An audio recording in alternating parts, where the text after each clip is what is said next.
بسم اللہ الرحمن الرحیم الحمد للہ وکفا وسلام علی عبادہ الذین اصطفی اما بعد۔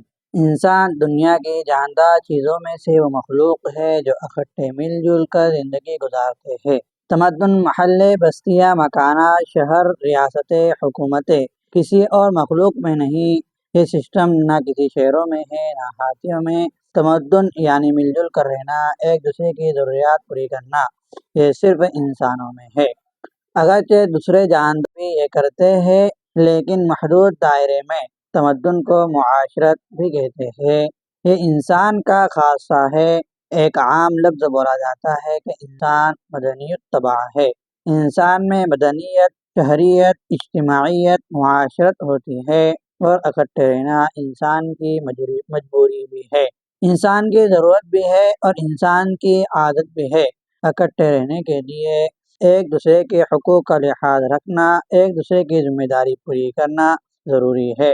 جہاں چند آدمی اکٹھے رہتے ہیں تو انہیں ایک دوسرے کا لحاظ رکھنا پڑتا ہے، ایک دوسرے کی بات سننی پڑے گی، ایک دوسرے کا کام کرنا پڑے گا، ایک دوسرے سے کام لینا پڑے گا۔ اس کو معاشرت، تمدن اور سماج کہتے ہیں۔ اسلام تمدن اور سماج کا مظہر ہے۔ نبی کریم صلی اللہ علیہ وسلم نے آپس کے جو حقوق بیان کیے ہیں ان کی ترتیب یہ ہے: نمبر 1 گھر والوں کے حقوق، نمبر 2 رشتہ داروں کے حقوق۔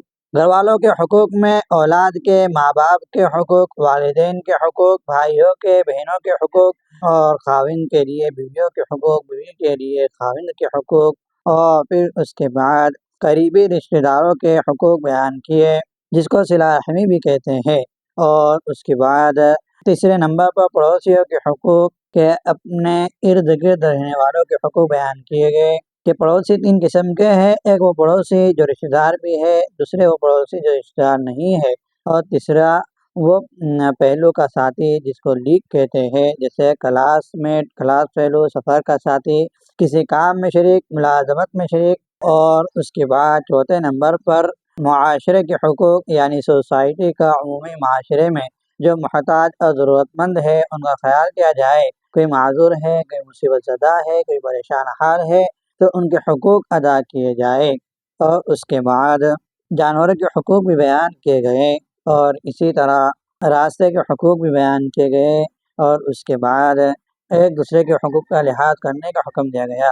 نبی کریم صلی اللہ علیہ وسلم نے فرمایا کہ ایک دوسرے کو ترجیح دیا کرو، اور وہ مشہور واقعہ جو آپ نے بارہا سنا ہوگا، یہاں بھی دیکھ لیجئے کہ حضور صلی اللہ علیہ وسلم نے ہمیں کیا معاشرت سکھائی ہے۔ احد کی جنگ کے موقع پر پانی پلایا جا رہا تھا، ایک زخمی نے آواز دی پانی، اس کے پاس پانی لے کر پہنچا تو ادھر سے دوسرے کی آواز آئی پانی، تو انہوں نے کہا کہ پہلے ان کو پلاؤ۔ وہ اس کے پاس پہنچے تو ایک تیسرے کی آواز آئی پانی، تو انہوں نے کہا کہ پہلے ان کو پلاؤ۔ وہاں تک پہنچتے پہنچتے وہ شہید ہو گئے۔ اسی طرح تینوں نے جان دے دی۔ یہ ہے ایک دوسرے کا احساس، ایک دوسرے کی خوشی اور غمی کو محسوس کرنا، ایک دوسرے کے ساتھ تعاون کرنا، باہمی مدد کرنا۔ یہ معاشرتی بنیاد ہے جو جو قرآن کریم نے 20 آیات میں بیان کی، اور نبی کریم صلی اللہ علیہ وسلم نے سینکڑوں احادیث میں ارشاد فرمائی ہے۔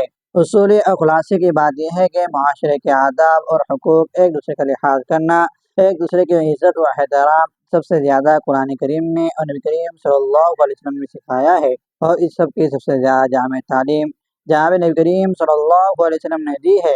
ایک دوسرے کا لحاظ کرنے کی اس حد تک تلقین فرمائی کہ اگر تم گھر میں بچوں کے لیے کوئی پھل لائے ہو تو پھل کھا کر چھلکے دروازے سے باہر مت پھینکو، کہ پڑوسی کے بچے دیکھیں گے اور گھر جا کر ضد کریں گے کہ ہم نے بھی کھانے ہیں۔ اگر ان کی حیثیت نہیں ہوئی تو پریشان ہوں گے، جس کا سبب تم بنو گے۔ اب یا تو بچوں کو ڈانٹ دیں گے یا خود کوئی غلط حرکت کریں گے۔ تو آپ نے یہ تلقین فرمائی کہ ایک دوسرے کے لیے اذیت اور تکلیف کا ذریعہ نہ بنو، کہ یہ حق تلفی ہے۔ تو اسی طرح ہم معاشرے اور سوسائٹی کے حقوق پر آپ صلی اللہ علیہ وسلم کی زندگی، سیرت النبی صلی اللہ علیہ وسلم اور معاشرتی حقوق پر روزانہ ایک دن تہاڑ، ایک پیراگراف اور ایک حق کے متعلق روزانہ سنتے جائیں گے اور پڑھتے جائیں گے۔ اللہ تبارک و تعالی ہمیں اس کام میں استقامت عطا فرمائے۔ آئندہ کل ہم پڑھیں گے کہ آپ صلی اللہ علیہ وسلم کی زندگی اور معاشی حقوق، یعنی جس کے اندر گھر کا اور یعنی اپنے والدین بیوی بچوں کے حقوق کے متعلق اور اپنے ماتحت جو بھائی بہن وغیرہ ہے ان کے متعلق ان کے حقوق کے متعلق پڑھیں گے۔ وآخر دعوانا الحمد للہ رب العالمین۔